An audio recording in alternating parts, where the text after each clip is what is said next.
The Human Upstream. Slop, Forgery, and the Discipline of AI-Assisted Authorship by Elias Winter. April 25, 2026. Read by an automated voice. 1. The Night of the Mourners. They are mourning again. Not a person this time, not a city, not a vanished republic, but a boundary. The old confidence that when a sentence appeared before us, a human being had paid the full cost of its making. The mourners gather wherever language still matters. They gather in literary circles, classrooms, publishing houses, group chats, comment sections, faculty lounges, and private resentments. They say the age of writing is ending. They say the machine has entered the sentence. They say authorship is finished. They say the page has been desecrated. Some of them are not wrong. Artificial intelligence has entered writing at a depth no previous tool ever reached. It does not merely store the sentence. It does not merely print the sentence. It does not merely transmit the sentence. It can help make the sentence. It can propose the structure, smooth the transition, imitate the tone, complete the argument, generate the paragraph, mimic the confession, simulate the wound. That is not nothing.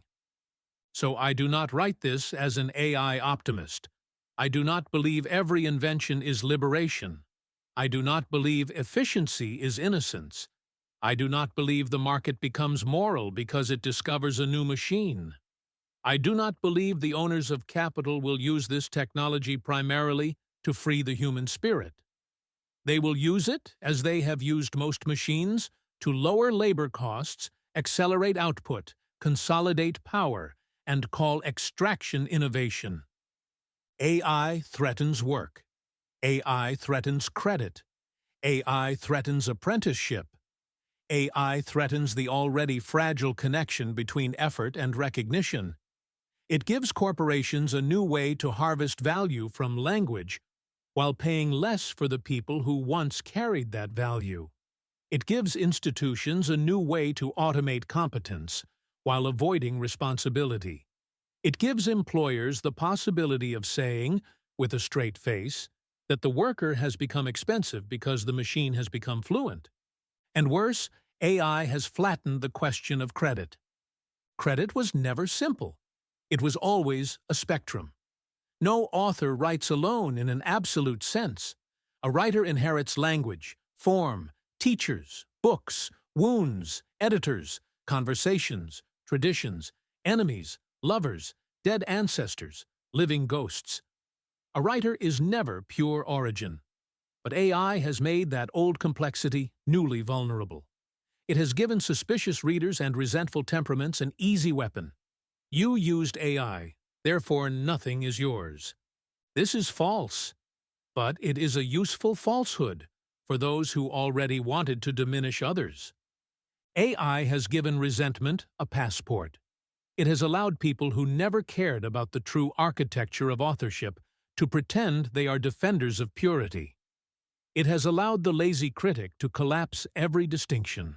A student who submits untouched machine-generated work, a corporation flooding the internet with synthetic marketing sewage, a propagandist laundering falsehood through fluent prose, and a serious writer using AI to help structure sentences after the real thought has already arrived. These are not the same act. To treat them as the same act is not moral seriousness. It is conceptual vandalism. And yet the resentment is not all imaginary. Some of it has a material cause. People are angry because they can see, correctly, that the gains of automation are being privatized while the costs are socialized. They can see that workers are being asked to compete with tools trained on the accumulated labor of humanity. They can see that corporations will praise creativity while replacing the creative worker, then sell the replacement back to the public as progress. A society that automates labor without redistributing the fruits of automation has not simply innovated, it has automated theft. So no, I am not here to baptize the machine, but neither am I here to join the mourners who refuse to define what they are mourning. Before one can say AI has destroyed writing, one must ask what writing is. Before one can ask what writing is, one must ask what language is. Before one can ask what language is, one must ask what thought is. And before one can accuse a writer of fraud, one must know where authorship actually lives. That is the purpose of this essay. Not to defend AI, not to defend laziness, not to defend deception, but to defend distinction. Because fear without distinction becomes superstition. Purity without distinction becomes cruelty. And criticism without definition becomes noise. 2. What I mean before I defend myself. I use AI. I do not hide this. I also do not surrender the word author. I use AI as a linguistic instrument. I use it as a thought partner, a pressure tool, a structuring aid, a mirror, a challenger, sometimes a sentence maker.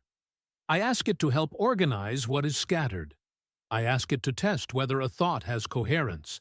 I ask it to show me alternate phrasings. I ask it to help me move from pressure to architecture.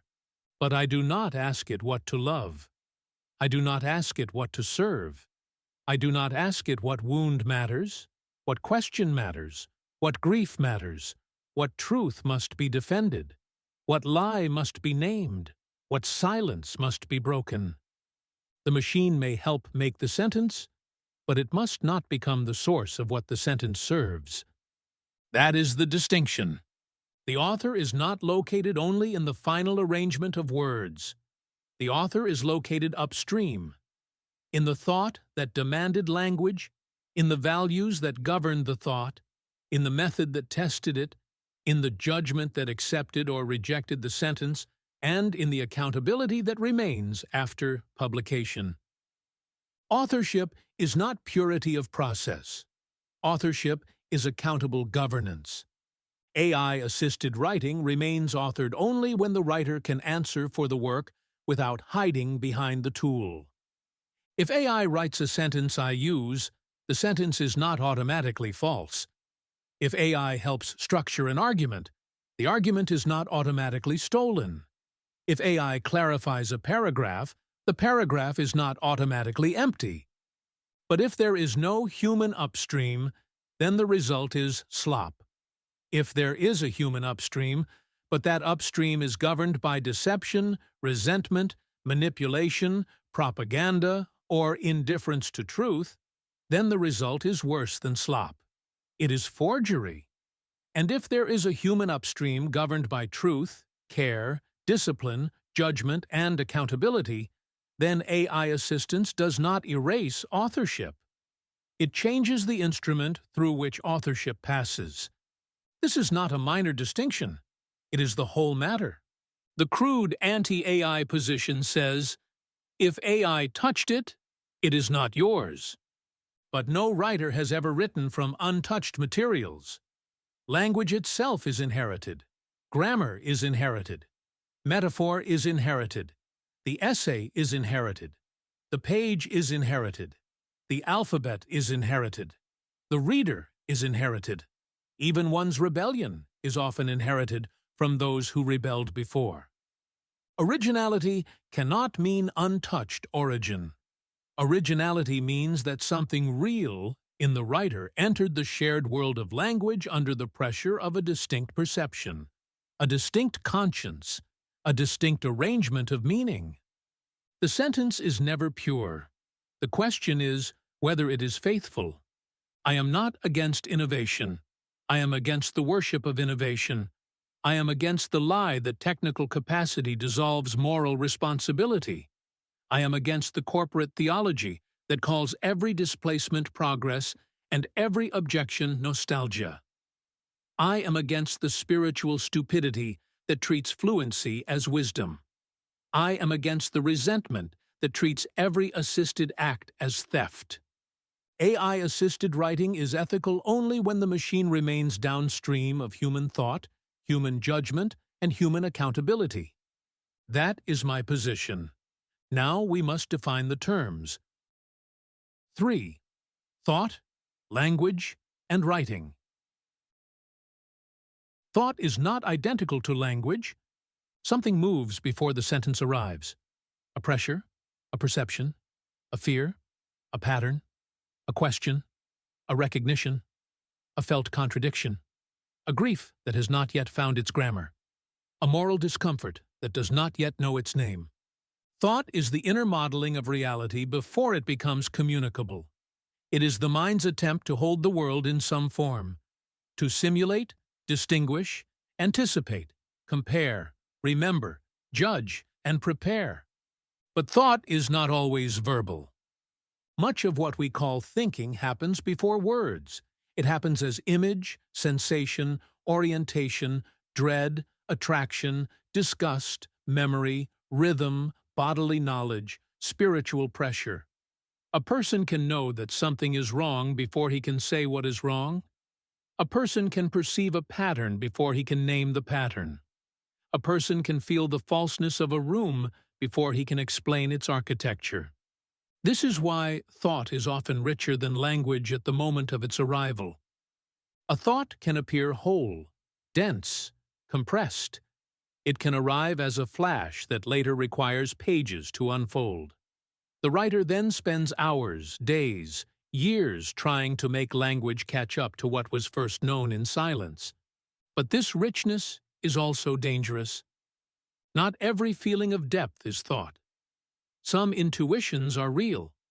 Some are fog wearing a crown. Before language tests it, thought can flatter itself. It can hide contradiction inside intensity. It can mistake emotional force for truth. It can confuse association with argument. It can preserve vagueness by never submitting itself to form. This is where language enters. Language is a shared symbolic system by which thought becomes transmissible between minds. It is the common pool into which every speaker is born, and from which every writer must borrow. No one owns the word truth. No one owns the word love. No one owns the word empire. No one owns the word God. No one owns the grammar that permits a sentence to move from subject to verb to object, from claim to qualification, from memory to judgment. The writer always speaks with inherited materials. This is not a weakness of writing. It is the condition of writing. To enter language is to accept that one's most intimate thought must pass through a public medium. The private pressure must become shared symbol. The inward must wear borrowed clothing. And because language is shared, it is never neutral. Words carry histories. They carry class, empire, theology, propaganda, intimacy, law, advertising, prayer, violence, tenderness. A word does not arrive alone. It arrives with its prior uses clinging to it. To say freedom, security, family, nation, choice, purity, or innovation is not merely to name a concept. It is to enter a battlefield of meanings. Language does not simply express thought. It shapes thought. If a culture has words for certain distinctions, it can stabilize them. If it lacks words, those distinctions remain harder to hold. If a political regime corrupts the meaning of justice, justice itself becomes harder to defend. If institutions reward euphemism, people learn to think euphemistically. If advertising colonizes desire, even longing begins to speak in slogans. So when a writer puts thought into language, he is not merely translating, he is struggling with an inheritance. The writer never speaks with materials that are purely his own. He speaks with inherited stones. The question is whether he builds a temple, a shelter, a market stall, or a counterfeit altar. Then comes writing. Writing is language made durable enough to be inspected, revised, transmitted, and judged. Speech vanishes into air. Writing remains. That remaining changes everything. A spoken thought can hide in tone, charisma, speed, gesture, social pressure. A written thought sits still. It waits. It can be reread. It can be marked. It can be questioned by someone not present at its birth. It can betray the writer later by revealing what he did not know he had said. Writing is where thought stops being weather and becomes architecture. Because writing fixes language, it imposes trials. These trials are not merely aesthetic. They are epistemic and moral. They determine whether a thought can survive outside the private atmosphere of the thinker. Does the thought cohere? Does the writer know what he means? Has he skipped the hard step? Can another mind follow the path? Has he chosen among possible meanings? Can he separate signal from noise? Can the reader reconstruct the thought? Can the claim be challenged? Does the idea still hold after rereading? Will the author stand behind what has been fixed on the page? These are the standards writing imposes: coherence, precision, completeness, sequence, disambiguation, compression, transferability, testability, stability, accountability. But writing does not enforce them automatically. A person can write incoherently. A person can write vaguely. A person can write beautifully and dishonestly. A person can use style to evade truth. The page does not save the writer from corruption. It only makes corruption more inspectable. This is why AI is both useful and dangerous. AI intervenes at the passage from thought to language. It can produce text that appears to pass many of writing's trials. It can create coherence-like structure. It can smooth contradiction into elegance. It can fill gaps with plausible transitions. It can generate the tone of completeness where no real completeness exists. AI can simulate the scars of thinking without the wound of thought. That is the danger. The danger is not merely that the machine writes badly. Often it writes well enough. The danger is that it can produce the appearance of disciplined thought without the human having undergone the discipline. It can satisfy the formal constraints of writing while bypassing the inner trial those constraints were meant to enforce. And yet AI can also help a human being think better. It can reveal hidden structure. It can expose a contradiction. It can make an intuition more legible. It can return the writer's own thought in a sharper form. It can function, at its best, as a disciplined mirror. This is why AI-assisted writing requires more responsibility, not less. If the machine helps structure the sentence, the author must become more vigilant about whether the sentence remains faithful. The author must ask, did this clarify my thought or replace it? Did this preserve my meaning or beautify a distortion? Did this solve a problem in language or conceal a problem in thinking? Writing makes thought answerable. AI can help the writer answer. It can also help the writer avoid being questioned. The difference is not in the tool alone. The difference is in the human upstream. 4. The human upstream, governing loves. The standards of writing do not choose themselves. Coherence does not force the writer to become coherent. Precision does not compel the writer to become precise. Accountability does not make the coward brave. The standards exist as constraints, but the writer must decide how fully to submit to them. And even decide is too simple. It is not binary. The writer does not merely choose truth or reject truth.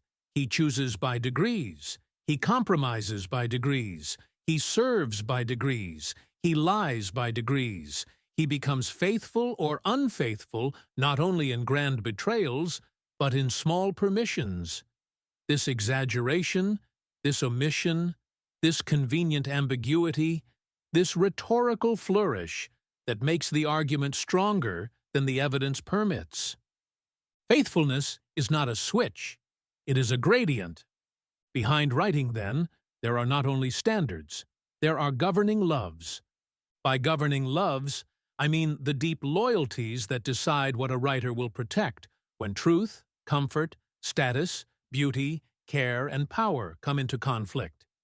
Every writer has them. Some writers are governed by truth. They want reality more than victory. They would rather lose the argument than preserve a falsehood.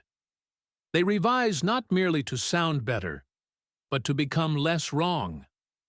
Some writers are governed by care. They feel the reader not as a target, but as a human being. They do not use clarity to dominate. They do not use complexity to humiliate. They understand that language touches people and that unnecessary harm is not courage. Some writers are governed by beauty. They want the sentence to carry rhythm, force, proportion, and memorability. Beauty is not trivial. Beauty can make truth bearable. Beauty can rescue precision from sterility. But beauty severed from truth becomes seduction. Some writers are governed by self. They write to appear brilliant, wounded, righteous, prophetic, humble, dangerous, innocent, sophisticated. They may speak of truth, but what they protect is image. Some writers are governed by power. They write to manipulate, recruit, conceal, inflame, flatter, discipline, or dominate. Their language may be coherent, it may be elegant, it may be effective, but it is not faithful. The sentence reveals not only what the writer thinks, but what the writer serves. This is why good writing cannot be defined by fluency alone. Fluency may serve anything. It may serve truth or vanity, care or manipulation, beauty or propaganda. A beautiful sentence can carry poison. A plain sentence can carry mercy. A polished paragraph can be spiritually dead. A rough paragraph can be morally alive. The good author is not merely the one who structures sentences well. The good author is the one whose sentence-making is governed by worthy loves and disciplined by worthy standards. Truth without care can become cruelty. Care without truth can become anesthesia. Beauty without truth can become seduction. Power without conscience becomes propaganda. Self without discipline becomes performance. The difficulty of authorship is not only saying what one means, it is becoming the kind of person whose meaning deserves to be said. Socrates remains useful here. Socrates did not matter because he produced beautiful sentences. Indeed, as far as the tradition remembers, he wrote nothing. His legacy comes to us through others.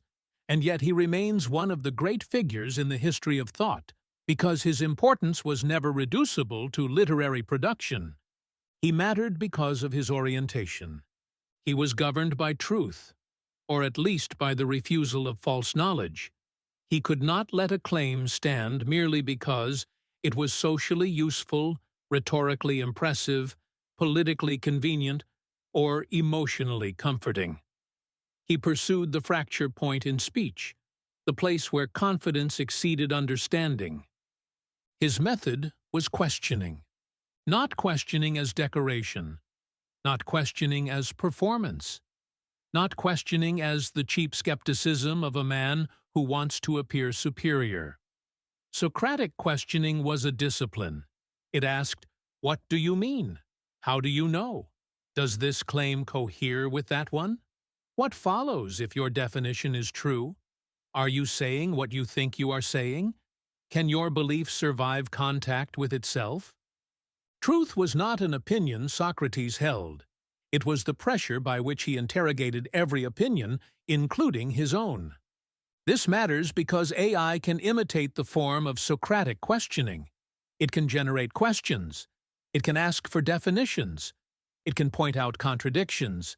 It can simulate the role of the examiner. That can be useful. But the form of the question is not the same as the fidelity behind the question. The machine can ask, "What do you mean by truth?" It cannot care whether truth is served. The machine can ask, "Is there a contradiction here?" It cannot be morally troubled by contradiction. The machine can simulate inquiry. It cannot possess the love that makes falsehood intolerable. The form of the question can be automated. The fidelity behind the question cannot. This is where AI cannot enter as an equal. AI can assist expression. It can propose structure. It can reveal inconsistency. It can offer a mirror. It can even surprise the writer into seeing what he meant more clearly. But it has no governing loves. It does not love truth. It does not love the reader. It does not fear the corruption of beauty. It does not repent of manipulation. It does not prefer justice to approval. It does not suffer shame when it has lied. It does not stand before God, history, the dead, the betrayed, or the reader. The machine has no conscience to violate. Therefore, the conscience must remain human. The author may use the machine, but the author must not ask the machine to become the source of moral orientation. The author must not confuse generated coherence with fidelity. The author must not allow the machine's fluency to become a substitute for his own submission to truth. The human upstream is not merely thought, it is loyalty. 5. A short history of augmented writing. Writing itself was the first great augmentation of language. Before writing, speech lived in bodies, memory, ritual, song, and immediate presence. Then language became mark. It became clay, papyrus, parchment, inscription, codex, page. Thought could now survive the speaker. Law could outlast the king. Prayer could travel beyond the temple. Philosophy could argue with the unborn. Writing externalized memory. It made language durable. It allowed thought to be inspected across time. Then came the long chain of further augmentations. Manuscript culture organized writing into scrolls, codices, pages, margins, commentary, and scholarly transmission. Thought became spatially navigable. Printing scaled writing. It made texts reproducible, public, standardized, dangerous, democratic, and uncontrollable. The typewriter mechanized inscription. It made writing faster, cleaner, more uniform. The personal trace of the hand receded. The word processor made revision fluid. Cutting, pasting, deleting, rearranging, searching, restoring. The draft became plastic. The internet made writing networked, immediate, reactive, and global. The reader could answer back. The page became linked. The essay became post, thread, comment, newsletter, feed. Then came AI. AI enters the history of writing augmentation, but it enters at a deeper layer. The pen extended the hand. The press extended the page. The internet extended the audience. AI extends the sentence-making faculty itself. It does not merely preserve, reproduce, transmit, or edit language. It participates in linguistic formation. It can suggest the sentence before the writer has finished deciding it. It can generate the paragraph before the thought has been fully tested. It can offer coherence before the author has earned it. This is why AI is not simply another typewriter. But it is also not an alien god. It is an unprecedented linguistic instrument inside a long history of instruments. The mistake is to deny either half of that sentence. Those who say AI is just like a pen are wrong. A pen does not propose an argument. A typewriter does not simulate a conscience. A printer does not complete a confession. Those who say AI is wholly outside the history of writing are also wrong.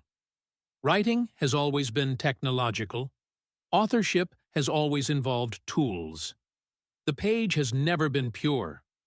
Human beings have always extended language through instruments, systems, institutions, and media. Every augmentation of writing has produced mourners. In Plato's Phaedrus, Socrates recounts the myth of Theuth, the inventor of writing, presenting his invention to the Egyptian king Thamus. Theuth praises writing as a remedy for memory and wisdom. Thamus replies that writing will produce forgetfulness, not memory. The appearance of wisdom, not wisdom itself. This is the ancient form of the modern complaint. The fear was that external marks would replace internal possession. People would seem to know what they did not truly understand. They would rely on written signs rather than living memory. They would become informed and hollow. That fear was not entirely wrong. Writing did change memory. It did create new forms of superficial knowledge. It did permit people to possess texts they had not inwardly digested.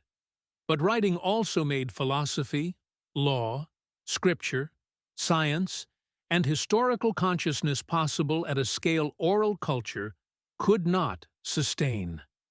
The fear saw the danger. It did not see the whole gift. The printing press produced its own anxieties. Too many books, too many pamphlets, too many untrained readers, too much heresy, too much noise, too much speed. The old guardians feared that mass reproduction would cheapen knowledge, spread error, weaken authority, and flood the world with dangerous half-understanding. Again, they were not entirely wrong. Print did spread nonsense as well as truth. It did accelerate propaganda as well as reform. It did lower barriers for fools as well as geniuses. It did create information overload, but it also helped make modern intellectual life possible. The typewriter, the word processor, and the internet repeated the pattern. Each tool made writing easier in some way. Each tool changed what writing felt like. Each tool lowered certain barriers. Each tool produced new abundance, new noise, new anxieties, new accusations of inauthenticity. The pattern is old. Every tool provokes 4 fears. First, externalization. Something that should be internal is being outsourced. Second, scale. Lower barriers will produce more low-quality output. Third, authenticity. The new writing will not be real writing. Fourth, degradation. The tool will make human beings worse thinkers. These fears should not be dismissed merely because they are repetitive. Sometimes repetition means reactionary panic. Sometimes repetition means a permanent human problem has returned in a new form. The mistake is not to fear the tool. The mistake is to let fear replace distinction. AI has awakened the old fears because it touches the old wound. The fear that human beings will mistake the appearance of wisdom for wisdom. But AI also makes the fear sharper because the tool now operates at the boundary between language and thought. Writing externalized memory. Printing scaled distribution. The internet accelerated exchange. AI can imitate the very process by which thought becomes language. That is new. So the mourners have a point. But mourning is not enough. We need categories. 6. Slop, forgery, and augmented authorship. AI writing is too blunt a phrase. It conceals the distinctions that matter. It treats unlike things as identical and then congratulates itself for moral clarity. But the use of AI in writing can take radically different forms depending on what exists upstream of the output. There are at least 3 categories. The first is slop. Slop is language without a human upstream. More precisely, AI slop is syntactically coherent language produced without disciplined thought, governing love, method, or accountable judgment behind it. Slop may be grammatically correct. It may be organized. It may be pleasant. It may have a beginning, middle, and end. It may use transitions. It may sound reasonable. But no one is truly there. There is no real question. No wound. No risk. No pressure. No perception. no fidelity, no costly attention, no governing love. Slop is not bad because a machine touched it. Slop is bad because no one was truly there. This is why slop feels dead even when it is competent. It has the shape of communication without the necessity of speech. It fills space. It satisfies format. It imitates usefulness. It is language as packing material. The second category is forgery. Forgery is worse than slop. Forgery is language that borrows the appearance of coherence in order to violate truth. Slop is vacant. Forgery has a false center. Forgery may be propaganda, synthetic expertise, fake intimacy, automated outrage, corporate deception, political manipulation, academic fraud, moral posturing, or counterfeit witness. It is not merely empty language. It is directed language severed from truth. It uses structure against reality. A forged AI text may be highly coherent. That is precisely its danger. It may marshal evidence selectively. It may imitate humility. It may sound balanced. It may carry the tone of concern while concealing the intention to manipulate. It may generate false authority at scale. Slop wastes attention. Forgery corrupts judgment. Slop has no center. Forgery has a false one. The third category is augmented authorship. Augmented authorship is the use of AI at the expressive or structural layer, while the upstream layers of thought, value, method, judgment, and accountability remain human, active, and answerable. This is not a loophole. It is a discipline. The same tool can serve slop, forgery, or authorship. A student can use AI to avoid thinking. A propagandist can use AI to accelerate deception. A corporation can use AI to flood the world with optimized sewage. A writer can use AI to test structure, sharpen language, and better preserve a thought whose origin remains human. These are not morally identical acts. To say they are identical because the same tool is involved is like saying a scalpel, a kitchen knife, and a murder weapon are the same moral object because all can cut. The moral question is not only what the tool can do. The moral question is what the tool is made to serve. Slop serves vacancy. Forgery serves falsehood. Augmented authorship serves the human upstream. 7. Credit is a spectrum, and AI has flattened it. Authorship has never been as simple as people pretend. A writer writes, yes, but writing has always been crowded. The author may be the central organizing intelligence, but he is not the only influence. Editors matter. Translators matter. Teachers matter. Conversation matters. Tradition matters. Technology matters. Pain matters. The dead matter. There are ghosts in every paragraph. Credit, therefore, has always been a spectrum. AI enters this already complex field and makes it harder to see. The problem is not that AI proves authorship is fake. The problem is that AI gives bad readers permission to collapse all forms of assistance into fraud. A person who has never thought seriously about influence suddenly becomes a purist. A person who never objected to editors, workshops, ghostwriters, research assistants, templates, copy editors, translators, or inherited forms suddenly declares that AI assistance erases the self. A person who wanted a reason to dismiss someone else's work now has a fashionable accusation. You used AI becomes a way of saying, nothing here belongs to you. That is false. But it is powerful because AI has genuinely disturbed the visible markers of effort. A polished paragraph no longer proves the same thing it once proved. Fluency has become cheap. Structure has become cheap.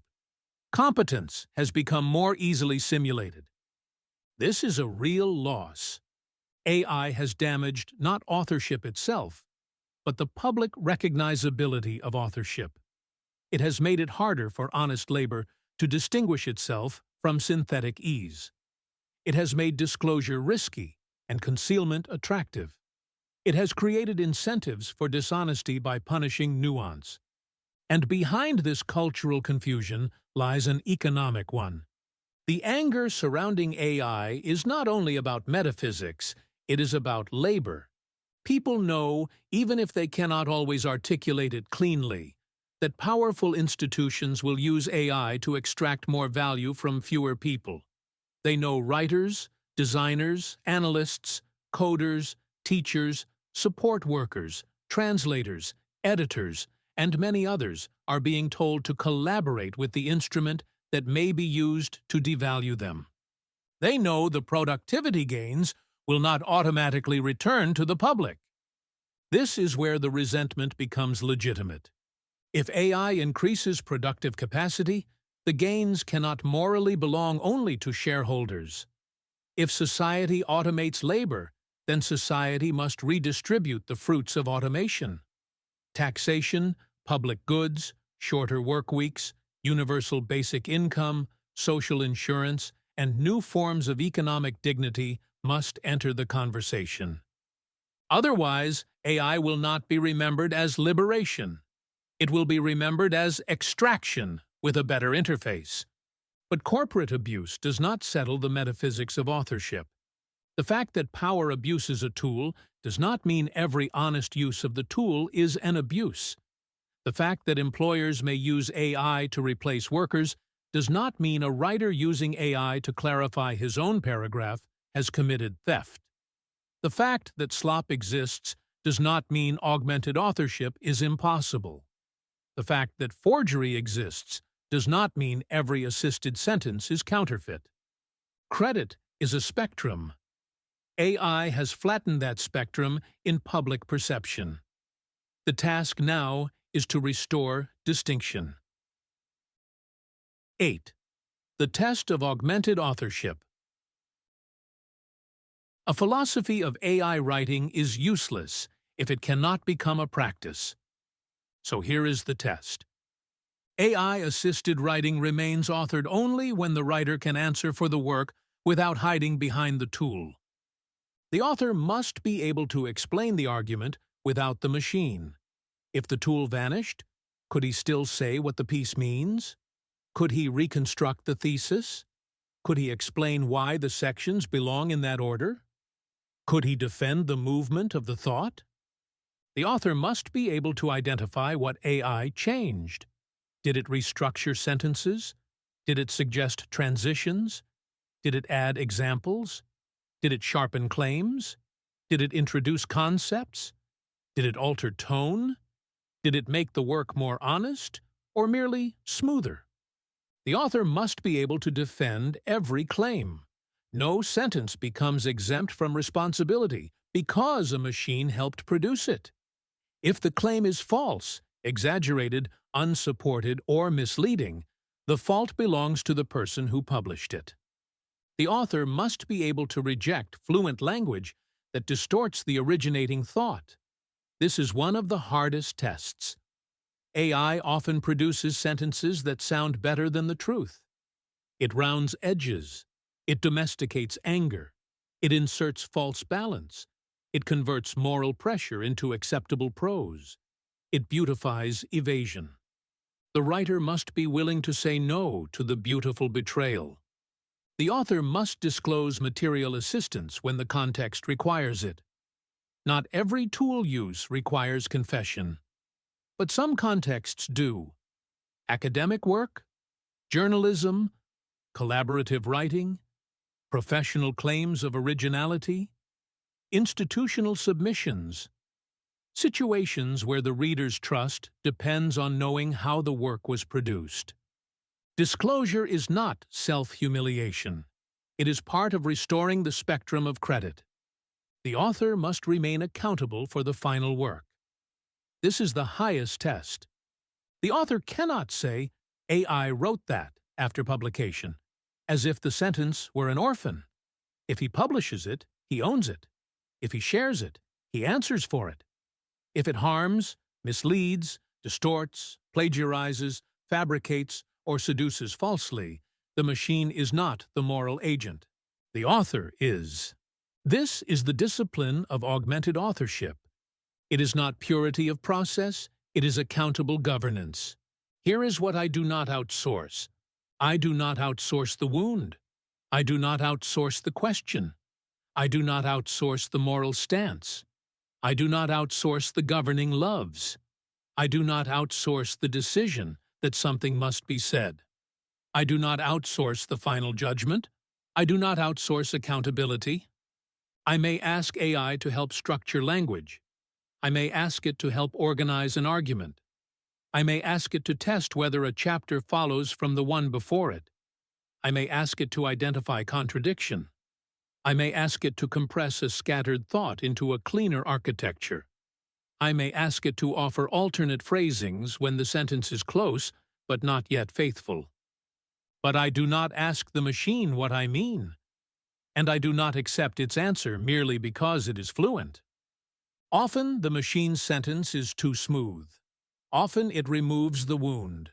Often it domesticates the anger. Often it rounds the edge that should remain sharp. Often it adds balance where balance would be false. Often it reaches for the generic word, when the true word is stranger, harder, less marketable, less polite. The writer must be willing to reject the helpful sentence. That is part of the discipline. AI can make betrayal pleasant. It can offer a sentence that sounds better than the truth. It can beautify evasion. It can make the writer feel finished before he has become honest. So I ask, does this sentence preserve the pressure that caused the thought? Does it clarify or merely smooth? Does it sharpen or domesticate? Does it make the argument more faithful or merely more acceptable? Could I defend this without the machine? Do I know why I am saying it? Would I still stand behind the core of it if every tool were taken away? If the answer is no, the sentence does not belong to me. If the answer is yes, then the assistance does not erase authorship, it becomes part of the craft. I use AI as an instrument of expression and interrogation, not as a source of conscience. I allow it to help with the passage from thought into language, but I do not allow it to become the origin of the thought. I let it pressure structure, but not choose the governing love. I let it offer clarity, but not decide what truth requires. I may ask it for a sentence. I do not ask it for a soul. 9. What the machine cannot want. The machine can generate language. It can imitate clarity. It can imitate tenderness. It can imitate outrage. It can imitate humility. It can imitate prophecy. It can imitate confession. It can imitate philosophical seriousness. It can imitate prayer. But it cannot want truth. It cannot love the reader. It cannot fear betraying the dead. It cannot be ashamed of a lie. It cannot repent. It cannot stand behind the sentence. It cannot lose sleep because a phrase was unjust. It cannot feel the difference between accuracy and cowardice. It cannot know the spiritual cost of exaggeration. It cannot be faithful. The machine can arrange words around truth. It cannot be loyal to truth. This is not an insult to the machine. It is a description of the boundary. AI is astonishing. It can reveal structure. It can make thought visible by reflecting it back. It can help a writer notice what he has implied but not said. It can widen options. It can accelerate revision. It can act as a tireless interlocutor. It can, in certain moments, help a human being think better. But it cannot supply the human reason for thinking. It can produce the shape of care without caring, the shape of judgment without conscience, the shape of witness without risk. That is why AI writing debates fail when they remain at the surface of production. The issue is not only whether a paragraph was generated, the issue is whether the paragraph is governed by anything worthy of trust. A human being can also write without truth. A human being can also produce slop. A human being can also forge. A human being can also manipulate language, counterfeit concern, decorate falsehood, and flood the world with dead sentences. The problem is not that machines are uniquely capable of hollow language. The problem is that machines make hollow language scalable, cheap, fluent, and harder to detect. Therefore, the human standard must become more rigorous, not less. The writer must know what he serves. If he serves attention, AI will help him chase it. If he serves power, AI will help him disguise it. If he serves resentment, AI will help him rationalize it. If he serves sloth, AI will help him look industrious. If he serves truth, AI may help him clarify it. If he serves love, AI may help him reach the reader more faithfully. But AI will not choose the service. That remains the human burden. The mourners are right to fear slop. They are right to fear forgery. They are right to fear a world in which language multiplies while meaning disappears. They are right to fear the cheapening of fluency, the collapse of credit, the corporate hunger hiding behind the language of progress. But they are wrong when they flatten all augmented authorship into fraud. The page has never belonged to purity. It has always belonged to fidelity. 10. The sentence still has to answer. Writing has always been augmented. The voice became mark. The mark became manuscript. The manuscript became print. The print became type. The type became digital. The digital became networked. The networked has now become generative. At every stage, something was gained and something was endangered. Memory was endangered by writing. Authority was endangered by print. Handwriting was endangered by type. Discipline was endangered by infinite revision. Attention was endangered by the internet. Thought is now endangered by synthetic fluency. The danger is real. But danger is not destiny. AI does not abolish authorship. It abolishes lazy definitions of authorship. It forces us to admit that writing was never merely sentence production. It forces us to distinguish between language and thought, between fluency and fidelity, between assistance and substitution, between slop and forgery, between tool and governing love. The future of writing will not be saved by pretending AI does not exist, nor will it be saved by surrendering to it. It will be saved, if at all, by writers who can still answer for their sentences. The question is no longer merely, was AI used? The better question is, what governed the sentence? Was there thought upstream? Was there a real question? Was there a discipline of testing? Was there care for the reader? Was there loyalty to truth? Was there accountability? Was there someone inside the language?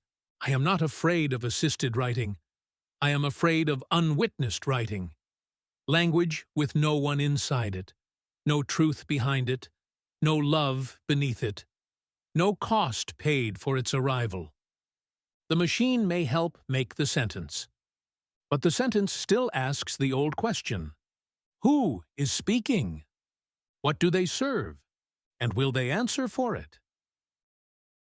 Elias Winter, author of Language Matters, a space for reflection on language, power, and decline. Thanks for reading Language Matters. Subscribe for free to receive new posts and support my work.